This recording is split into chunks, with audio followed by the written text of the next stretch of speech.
सरकार में मंत्री दिनेश प्रताप सिंह हमारे साथ मौजूद हैं। सर, उपचुनाव की 9 सीटों पर जो उपचुनाव हो रहा था विधानसभा की 9 सीटों पर, उसका सर प्रचार जो है वह थम जाएगा।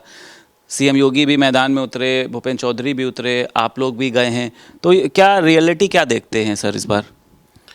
देखिए, उत्तर प्रदेश की जनता और देश की जनता है महसूस कर रही है कि देश के यशस्वी प्रधानमंत्री जी के हाथों में देश पूरी तरह से सुरक्षित है और उत्तर प्रदेश योगी जी के हाथों में सुरक्षित है। इसलिए देश की जनता भारतीय जनता पार्टी को वोट दे रही है। यहाँ तक कि मुझे खुशी है कि जो लोग कभी नहीं वोट देते थे इस उपचुनाव में भारतीय जनता पार्टी को वोट करने जा रहे हैं। इसलिए 9 की 9 सीटें भारतीय जनता पार्टी जीत रही है, ऐसा मुझे महसूस हो रहा। अखिलेश यादव ये जो एक अपनी पीडीए की बात को लेकर चल रहे हैं और कह रहे हैं कि इस बार भाजपा का सफाया होने जा रहा है, बल्कि वो तो ये भी कह रहे हैं कि सीएम योगी भी हटा दिए जाएंगे 27 में। इन बातों को आप किस तरीके से देखते हैं?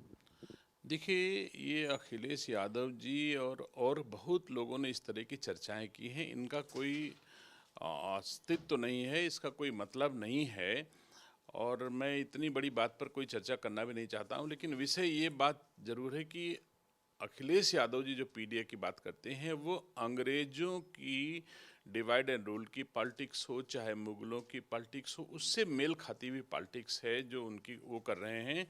और भारतीय जनता पार्टी सबका साथ सबका विकास कर रही है और पीडीए का नारा जो है वो लोकसभा में गलतफहमी पैदा करके तो चला, लेकिन उसके बाद से जनता जागरूक हो गई, महसूस कर रही है कि सबका साथ सबका विकास ही सबसे महत्वपूर्ण है और जनता उसी के नाम पर वोट दे रही है।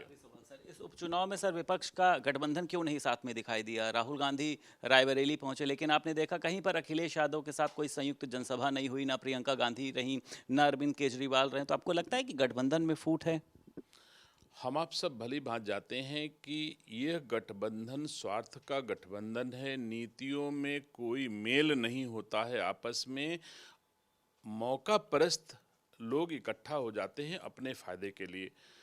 हम रायबरेली के लोग हैं, भली भांति जानते हैं कि लोकसभा का चुनाव आता है तो ये कांग्रेस, समाजवादी पार्टी सब लोग एक हो जाते हैं और जैसे लोकसभा का चुनाव खत्म हो जाता है, विधानसभा का आ जाता है, फिर लाठी लेके एक दूसरे पर लड़ने लग जाते हैं। तो इनके स्वार्थ का गठबंधन है। ये गठबंधन ना देश के लिए है ना देश की जनता के लिए है, केवल इनके व्यक्तिगत स्वार्थों की पूर्ति के लिए गठबंधन होता है। तो इस गठबंधन की आयु बहुत कम होती है। जो अपने स्वार्थ के लिए टिका होता है, जो देश के लिए, देशवासियों के लिए गठबंधन होते हैं वो चलते हैं, लेकिन ये गठबंधन ना चला है ना चलेगा। बहुत शुक्रिया बात करने के लिए। उत्तर प्रदेश सरकार में मंत्री दिनेश प्रताप सिंह हमारे साथ मौजूद थे। लखनऊ से वीडियो जर्नलिस्ट निखिल के साथ संदीप खेर, भारत समाचार।